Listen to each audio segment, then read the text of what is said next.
ليه بعد ما بتحقق هدف بتحس بفراغ؟ عمرك حققت حاجة كنت نفسك فيها وفرحت وبعدين فجأة حسيت بفراغ أو حتى حزن؟ ده اسمه فراغ الإنجاز. حالة نفسية بتحصل بعد النجاح على فكرة، مش الفشل، لأن مخك متبرمج إن الهدف هو الحياة، هو آخر حاجة ممكن توصل لها. فلما بتوصل له المخ بيبتدي يسأل طيب وبعدين؟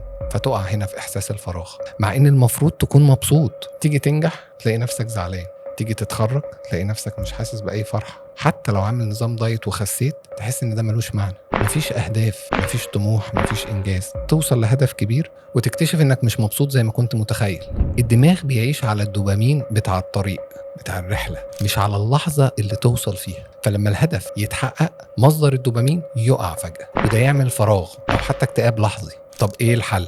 قبل ما تحقق الهدف ارسم لنفسك هدف صغير بعده. المخ لازم يحس ان في طريق مش نهاية. لو عمرك حسيت ان النجاح طعمه مر، اعرف ان ده مش خلل فيك، ده علم. وقولولي لو عايزين جزء عن كيفية ملء فراغ الانجاز.